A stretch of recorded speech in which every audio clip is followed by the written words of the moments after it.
Victoria sobre la oscuridad de Neil Anderson. Capítulo número 3. Mírate tal como eres. Clara era una joven que asistía al ministerio para universitarios en que estuve comprometido hace algunos años. En el nivel físico y material no tenía absolutamente ninguna ventaja. Era gorda y no tenía bello aspecto. Su padre era un vagabundo alcohólico que terminó abandonando el hogar. Su madre trabajaba como criada en 2 lugares diferentes, donde obtenía poco dinero. Su hermano mayor era adicto a las drogas y se le veía muy poco en casa. Cuando conocí a Clara, tuve la seguridad que ella era la muchacha menos aceptable que cualquier otra. No podía imaginar que hubiera algún modo en que ella pudiera competir para ser aceptada en la sociedad del colegio, donde lo que atrae es la belleza física y el éxito material. Pero para mi grata sorpresa, todos gustaban de su compañía y la buscaban para hablarle. Tenía muchos amigos y con el tiempo se casó con el joven más simpático del hogar universitario. ¿Cuál era el secreto de Clara? Lo que hacía era aceptarse a sí misma tal como Dios le dijo que era ella en Cristo, y en su interior se había comprometido a alcanzar la meta que Dios tenía para su vida: amar a todos y crecer en Cristo. Nunca era desagradable e incluso era una persona tan positiva y cuidadosa con los demás que todos la querían. Derek, un joven de unos 30 años, se inscribió en nuestro programa de misiones en la Facultad de Teología de Talbot hace muchos años. Apenas lo conocía hasta que una vez asistió a una conferencia en que hablé sobre la importancia de comprender nuestra identidad espiritual en Cristo. A la semana siguiente se acercó a hablar conmigo y a contarme lo que le ocurría. Se crió en un hogar en el que el padre demandaba absoluta perfección en todo lo que el hijo hacía.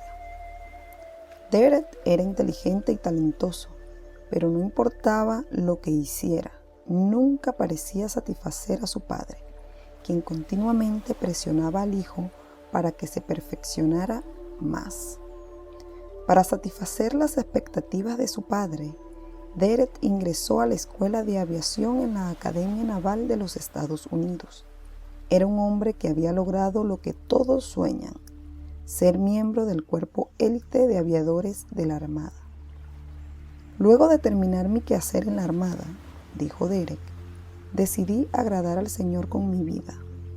Pero vi a Dios como la perfeccionista sombra celestial de mi padre en la tierra, y creí que para satisfacer las expectativas de Dios debía ser misionero, y para ser honesto, me inscribí en el programa de misiones por la misma razón que fui a Anápolis, para agradar las demandas de mi padre. Entonces, asistí a su conferencia el domingo pasado. Nunca me habían dicho que mi padre me ama y me acepta tal como soy, en forma incondicional. Tampoco había comprendido quién soy en Cristo. Siempre me esforcé por complacerlo. Así como luchaba por satisfacer a mi padre terrenal, no me había dado cuenta que ya agradaba a Dios solo por lo que soy en Cristo.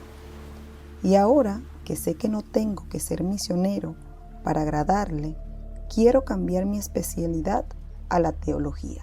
Cuando Derek estudiaba su primer año en el curso de teología práctica, se le presentó la oportunidad de servir con un grupo de misioneros en España durante un corto tiempo.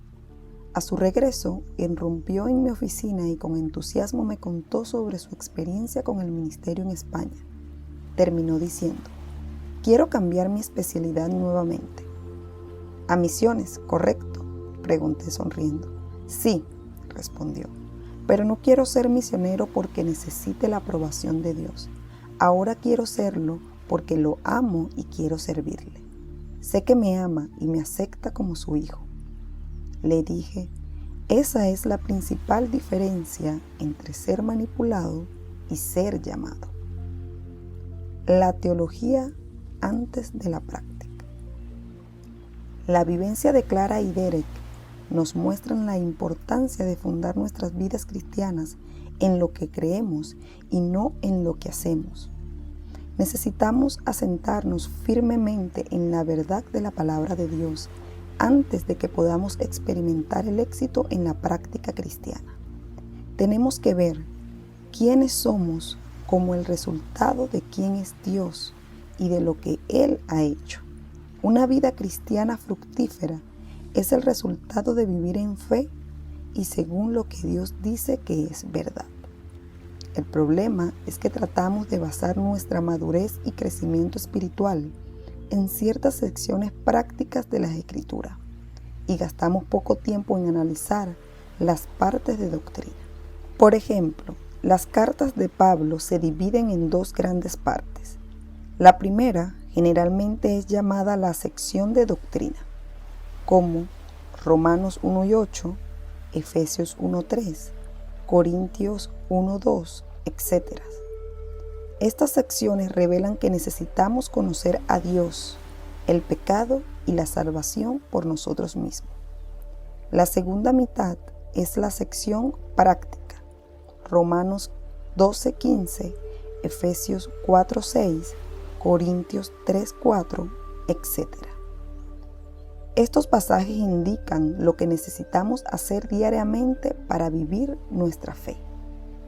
Con el ánimo de corregir los problemas en nuestra vida, nos saltamos la parte doctrinal y solo realizamos la segunda mitad, la parte práctica. Queremos un rápido ajuste, una lista de instrucciones o reglas, para usarla como benditas para hacer bien las cosas. No contamos con el tiempo necesario para profundizar en un estudio de conceptos teológicos de la Escritura, ya que queremos soluciones prácticas y rápidas. Posiblemente ya has descubierto que abordar el problema diariamente con una bendita no es la solución. ¿Por qué no? Porque se necesita una base adecuada de la verdad para vivir una vida práctica de fe.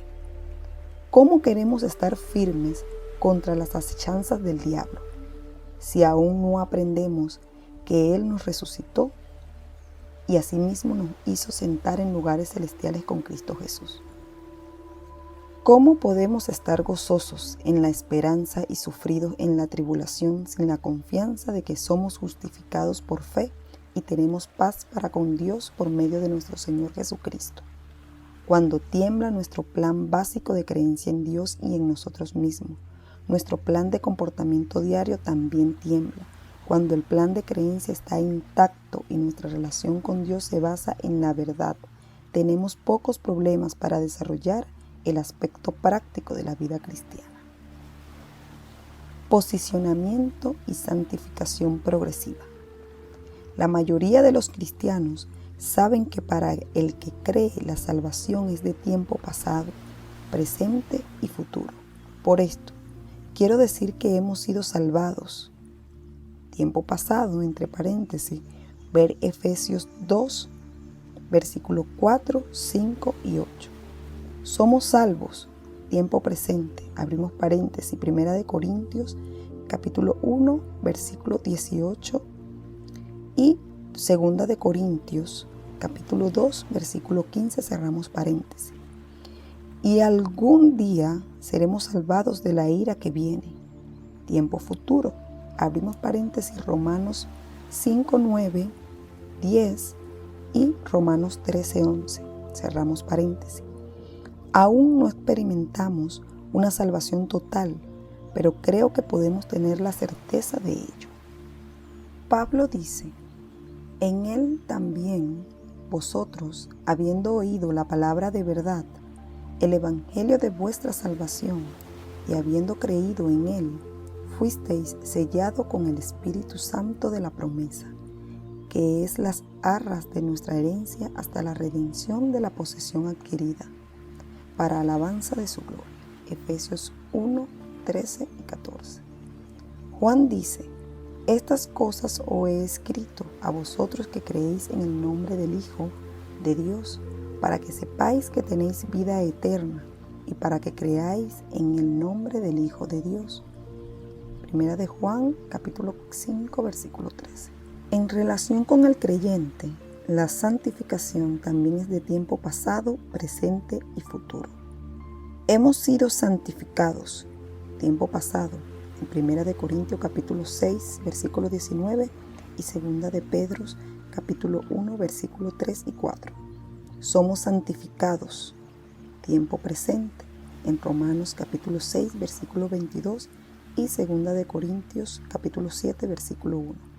Y en algún momento seremos santificados, tiempo futuro, en Primera de Tesalonicenses capítulo 3, versículo 12 y 13, capítulo 5, versículo 23 y 24.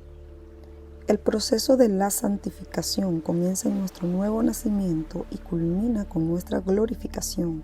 Cuando se habla de santificación en tiempo pasado, generalmente se refiere a santificación posicional, que significa la posición o el nivel que el creyente tiene en Cristo.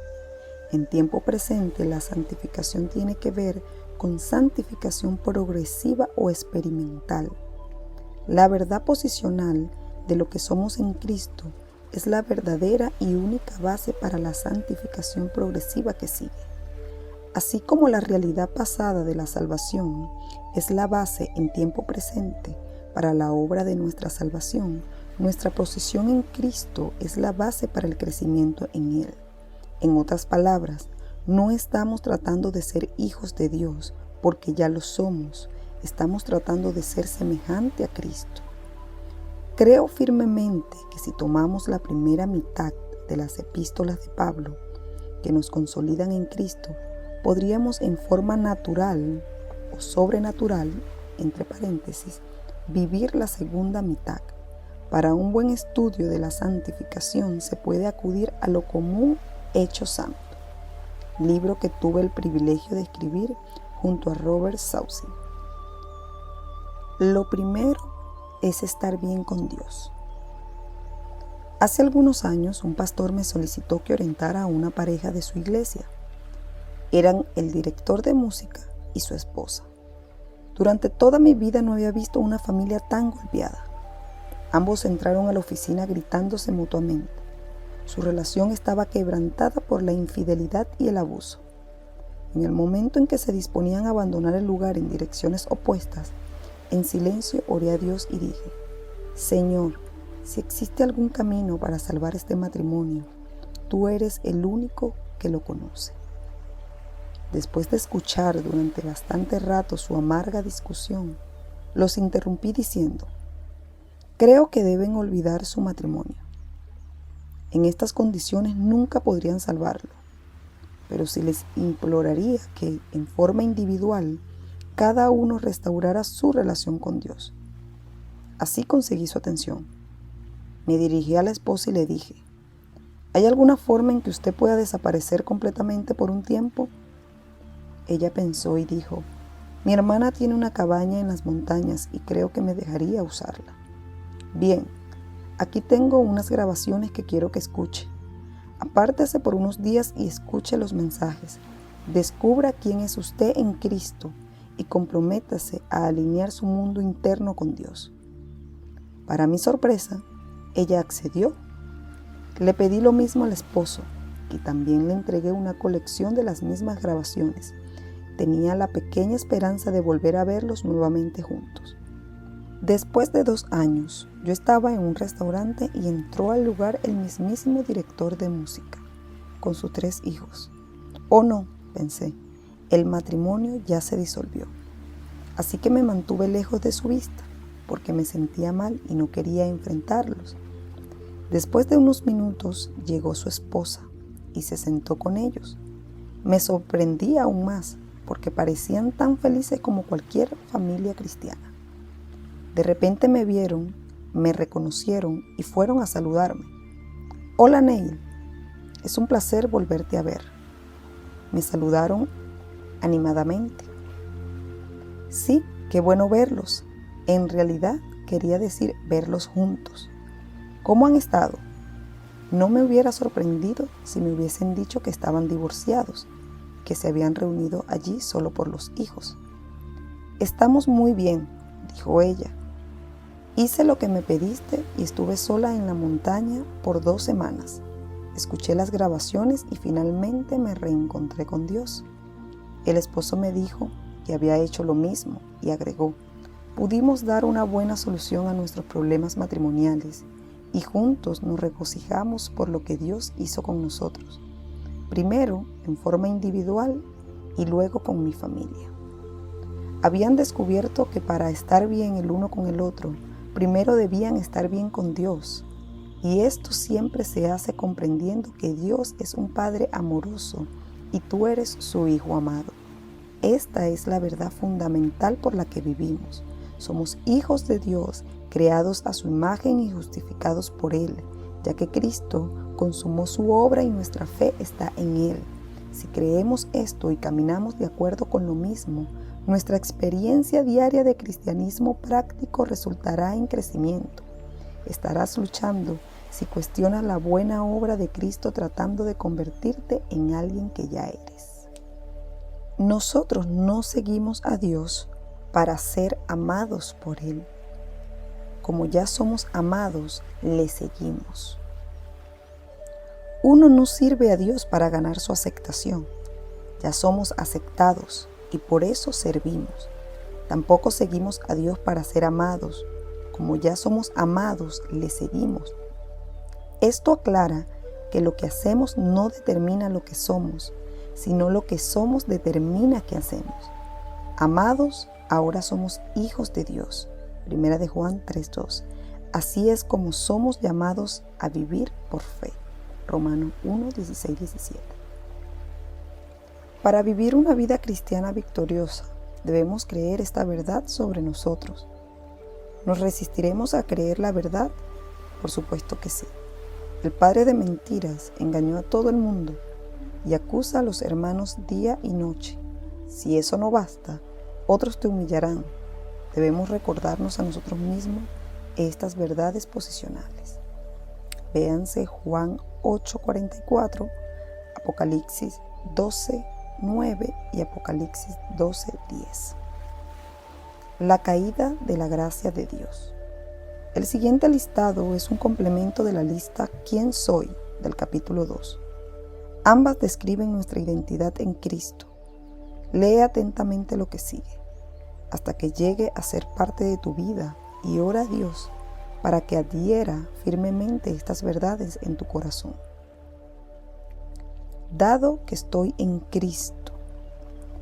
Dado que estoy en Cristo, por la gracia de Dios, soy justificado, perdonado y hecho justo. Romanos 5:1. Morí con Cristo y morí al dominio del pecado sobre mi vida. Romanos 6:1-6. Soy libre para siempre de la condenación. Romanos 8:1. Estoy en Cristo por lo que Dios hizo. 1 Corintios 1:30. Recibí el Espíritu de Dios en mi vida para que pueda conocer las cosas que Dios me ha dado libremente. 1 Corintios 2:12. Tengo la mente de Cristo. 1 Corintios 2:16. Fui comprado por precio. No me pertenezco, pertenezco a Dios. 1 Corintios 6:19 y 20. Fui creado, ungido y sellado por Dios en Cristo, que me concedió el Espíritu Santo como garantía de la promesa para la herencia que vendrá. 2 Corintios 1:21 y Efesios 1:13 y 14. Desde que morí, no vivo para mí, vivo para Cristo. 2 Corintios 5:14 y 15. Fui hecho justicia. 2 Corintios 5:21. Fui crucificado con Cristo y Él vive en mí. La vida que vivo es de Cristo. Gálatas 2:20. Soy bendecido con toda la bendición espiritual. Efesios 1:3. Dios me escogió desde antes de la fundación del mundo para ser santo y sin mancha delante de Él. Efesios 1:14.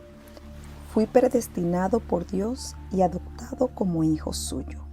Efesios 1:5. Fui predestinado por Dios y adoptado como hijo suyo. Efesios 1:5. Fui redimido y perdonado, soy receptor de su abundante gracia. Efesios 1:17. Tengo vida con Cristo. Efesios 2:5. Dios me levantó y me hizo sentar junto a Él en el cielo. Efesios 2:6. Tengo acceso directo a Dios por el Espíritu. Efesios 2:18. Tengo acceso a Dios libremente y con confianza. Efesios 3:12. Fui rescatado del dominio de Satanás y llevado al reino de Cristo. Colosenses 1:13. Fui redimido y perdonado de mis pecados. Mi deuda fue cancelada. Colosenses 1:14. Cristo mismo vive en mí. Colosenses 1:27. Estoy arraigado y edificado en Cristo. Colosenses 2:7. Estoy completo en Cristo. Colosenses 2:10. Fui circuncidado espiritualmente. Colosenses 2:11. Fui sepultado, resucitado y vivo en Cristo. Colosenses 2:12 y 13. Morí con Cristo y resucité con Él. Mi vida es escondida con Cristo. Él es mi vida. Colosenses 3:1 y 4. Tengo un espíritu poderoso de amor y dominio propio. Segundas de Timoteo 1:7. Fui salvado y puesto aparte, conforme a lo que Dios hizo. Segunda de Timoteo 1:9 y Tito 3:5. Porque soy santificado y uno con Él santificador. Él no se avergüenza de llamarme hermano. Hebreos 2:11. Tengo derecho de acercarme al trono de la gracia de Dios y encontrar misericordia en los malos tiempos. Hebreos 4:16. Dios me dio abundante gracia y preciosas promesas por la que soy partícipe de la naturaleza divina. Segunda de Pedro 1:4. Hace poco, un pastor que asistió a una de mis conferencias sobre conflictos espirituales me llamó para conversar. Nuestra plática revalidó mis pensamientos de que entender nuestra herencia espiritual es la solución para resolver nuestros conflictos diarios. Una joven de mi iglesia comenzó su programa de orientación esta semana. Él dijo, ella tenía problemas en la relación con su marido alcohólico, se sentía derrotada, abatida y a punto de abandonar su matrimonio. Le entregué el documento que usted compartió con nosotros, en que hablaba de lo que somos en Cristo. Le dije que lo leyera. Después de hacerlo, comenzó a llorar y dijo que nunca se había dado cuenta de su verdad y que después de todo sentía que había una nueva esperanza para ella. ¿No es increíble? La verdad de quienes somos en Cristo hace la gran diferencia para nuestro éxito con los desafíos y conflictos de nuestra vida. Es primordial crecer y madurar en la certeza de la verdad de Dios sobre quienes somos. Relación y armonía. Considerando la importancia de que Dios nos acepte por medio de Cristo, cabe la pregunta, ¿qué sucede con esta perfecta relación cuando pecamos? ¿Interfiere nuestro fracaso con la aceptación de Dios? Responderé a esto con un ejemplo sencillo. Cuando nací físicamente, tenía un padre. Su nombre era Marvin Anderson y como hijo suyo, no solo tenía su apellido, sino también su sangre corriendo en mis venas. Marvin Anderson y Neil Anderson tienen una relación sanguínea. ¿Yo podría hacer alguna cosa para que esta situación cambiara? ¿Qué tal si abandono mi hogar y cambio mi apellido? Aún seguiría siendo hijo de Marvin Anderson, ¿no? ¿Y si él me expulsara de la casa o si me desconociera como hijo? Por supuesto que seguiría siendo su hijo. Tenemos una relación sanguínea y nada puede cambiar eso. ¿Podría hacer algo que afectara nuestra relación de padre e hijo? En el fondo sí. Cuando era un niño de 5 años descubrí casi todos los caminos para hacerlo. Mi relación con mi padre nunca estuvo amenazada, pero sí, muchas veces la armonía en la relación lo estuvo, debido a mi comportamiento. ¿Qué hace que yo viva en armonía con mi padre? La confianza y la obediencia. Nuestra relación comenzó cuando nací y me sumé a su familia como hijo. Los problemas de armonía vinieron después, como resultado de mi conducta y mal comportamiento. A muy temprana edad, descubrí que para estar bien con mi padre debía obedecerle. Si no lo hacía, la armonía se rompía. Pero en una u otra situación, él seguía siendo mi padre. En el plano espiritual, cuando volví a nacer, me convertí en miembro de la familia de Dios. Él es mi Padre y tengo una relación perdurable con Él, gracias a la preciosa sangre de Cristo. Como hijo de Dios, ¿puedo hacer algo para que nuestra relación cambie? Ahora, me doy cuenta de que aquí puedo sumar algunos puntos teológicos. El tema de la eterna seguridad aún es asunto de debate para muchos cristianos, pero por el bien del argumento, en este momento, me importa más hacer la separación entre estas dos áreas que el debate en sí mismo. Nuestra relación con Dios está fundada en la sangre de nuestro Señor Jesucristo. Somos salvos por lo que creemos, no por nuestro comportamiento. Muchas partes de la Escritura confirman la seguridad de salvación. Pablo pregunta en Romanos 8:35, ¿quién nos separará del amor de Cristo? Entonces responde que ninguna cosa creada nos podrá separar del amor de Dios, que es en Cristo Jesús, Señor nuestro. Jesús dice, mis ovejas oyen mi voz y les doy vida eterna, y no perecerán jamás, ni nadie las arrebatará de mi mano. Nací de nuevo como hijo de Dios, en unión espiritual con Él por su gracia, la que recibí por fe. Mi relación con Dios comenzó cuando nací en su familia. Véanse Juan 10, 27 y 28. ¿Puedo hacer algo que interfiera con la armonía de mi relación con Dios? Absolutamente. La armonía con Dios está basada en el mismo concepto que la armonía con mi Padre terrenal: confianza y obediencia. Cuando confío y obedezco a Dios, estoy en armonía con Él. Cuando no lo hago, la armonía en la relación se estropea y esto se ve reflejado en mi vida. Amo a mi Padre Celestial y quiero estar bien con Él. Entonces me preocupo por vivir en la fe, acorde a lo que Dios dice que es verdad, aun cuando falle y no siga lo que dice su palabra y decida caminar en la carne. Mi relación con Él no está en peligro, porque está basada en la sangre de Cristo Jesús. Creer la verdad acerca de otros. ¿Cómo puedo retirarme de mi iglesia?, me preguntó una vez un pastor. ¿Por qué te quieres retirar?, pregunté. ¿Hay algo malo con tu iglesia? Es que tengo una banda de perdedores en ella. ¿Perdedores? Me pregunto si realmente lo son o es que se ven de esa forma a sí mismo, porque es así como tú los ves. Él estuvo de acuerdo en que de seguro la opción correcta era la segunda, ya que no existen perdedores en el reino de Dios, ni siquiera uno. ¿Cómo podrían los hijos de Dios ser perdedores si ya tienen la vida eterna? Tan importante como descubrir nuestra propia identidad en Cristo es que reconozcamos a los demás como hijos de Dios y los tratemos de esa forma, como lo merecen. Creo que la forma en que tratamos a los otros nace de nuestra propia percepción de ellos. Si los vemos como perdedores, así lo trataremos. Pero si creemos que son hermanos y hermanas redimidos y santos en Cristo, los trataremos como santos y se sentirán apoyados a comportarse como tales. Si solo nos dedicamos a edificar a otros, formaríamos parte del equipo de construcción de Dios en la iglesia, en vez de ser miembros del equipo de construcción de Satanás.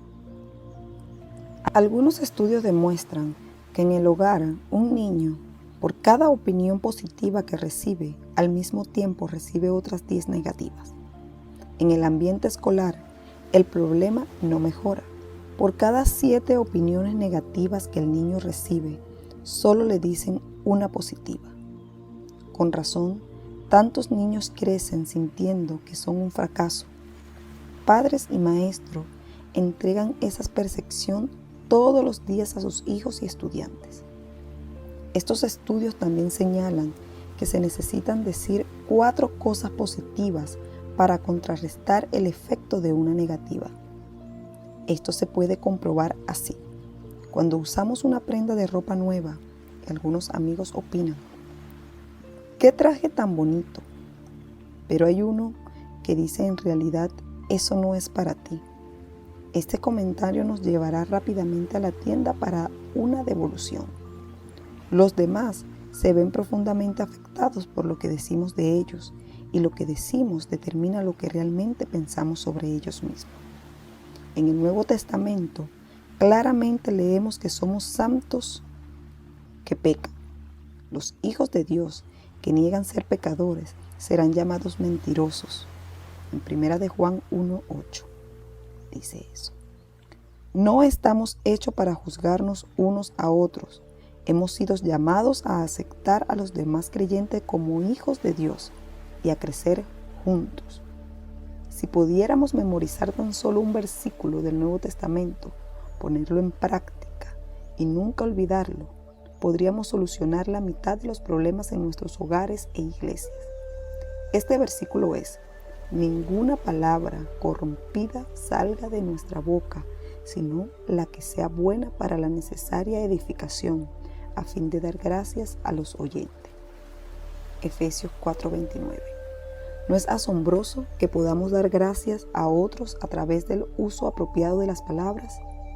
Si no pronunciáramos palabras que entristecieran a los demás y solo les hiciéramos comentarios constructivos, como dice Efesios 4:29, seríamos parte de la multitud edificadora de Dios en la iglesia y no parte de la multitud destructora de Satanás.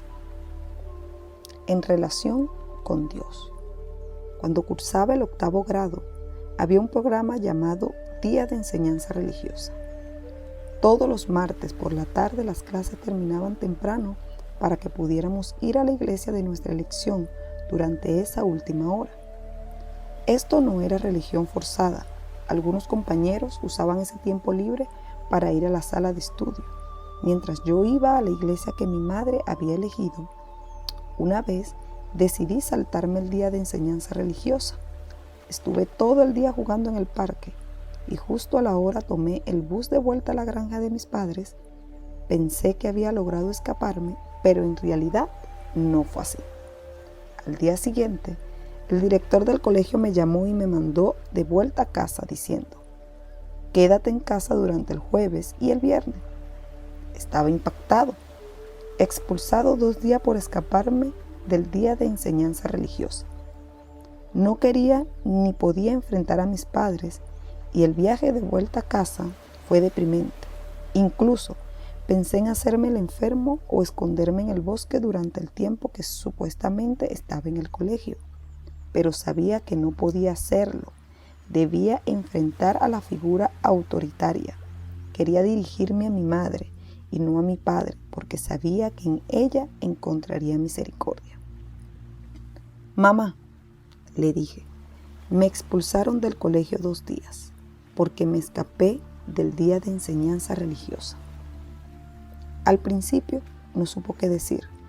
Luego sonrió y dijo: oh Neil, olvidé decirte que tu padre llamó al colegio para que pudieras quedarte en casa el jueves y el viernes para que nos ayudes a recoger maíz.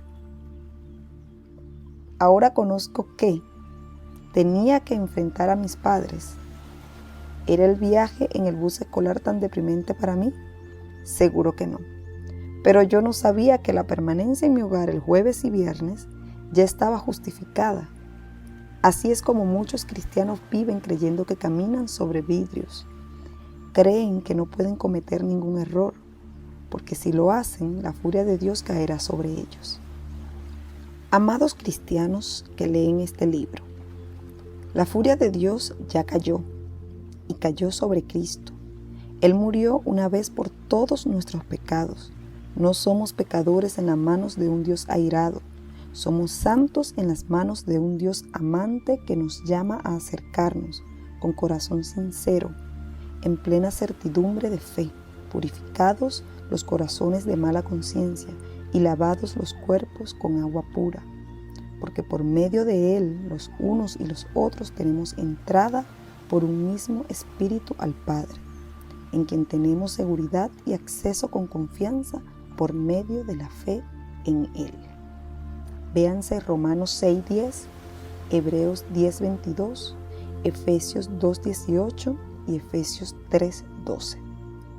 Algunos líderes cristianos creen que se debe poner énfasis en la parte pecadora de nuestra naturaleza humana para motivarnos a vivir correctamente. Yo no estoy de acuerdo con esto. ¿Cómo podemos motivarlos culpándolos si ninguna condenación hay para los que están en Cristo Jesús? ¿Cómo lo podemos motivar a través del miedo si no nos ha dado Dios espíritu de cobardía, sino de poder, de amor y de dominio propio? Creo que debemos decirle a los creyentes la verdad sobre quiénes son en Cristo y motivarlos a vivir en forma correcta. Véanse 2 de Timoteo 1:7. Para ilustrar esto, les voy a contar un testimonio que un misionero me envió luego de leer la primera edición de este libro. Aunque he sido cristiano mucho tiempo, nunca entendí el perdón y la herencia espiritual de Dios. Durante años luché en contra de un mismo pecado. Estaba en la escuela bíblica cuando comencé una práctica horrible que pensé nunca terminaría. Deseaba matarme y no quería pensar que esto era pecado. Creía que Dios me había dado la espalda y que estaba destinado al infierno por no poder superar mi pecado. Me odiaba a mí mismo y me sentía derrotado. El Señor me dio la oportunidad de comprar tu libro, Victoria sobre la Oscuridad, y al leerlo me sentí como un nuevo cristiano, como que se acabara de nacer de nuevo. Ahora mis ojos están abiertos al amor de Dios y me doy cuenta de que soy un santo que eligió pecar. Finalmente, puedo decir que soy libre de la esclavitud de Satanás y de sus mentiras sobre mí. Antes, yo confesaba a Dios mi pecado y pedía su perdón, pero luego caía aún más profundo en las garras de Satanás, porque no podía aceptar el perdón de Dios ni podía perdonarme a mí mismo. Siempre pensé que la respuesta estaba en acercarme más a Dios, pero cuando fui a Él, lo hice ahogado en confusión, creyendo que era un pecador que no podía ser amado. Nunca más, porque por medio de las Escrituras me mostraste el camino y ya no soy un cristiano derrotado. Ahora sí que estoy vivo en Cristo y muerto al pecado. Soy un siervo de la justicia, vivo por fe según lo que Dios dice que es verdad. El pecado ya no tiene poder sobre mí. Satanás perdió su dominio. Amén.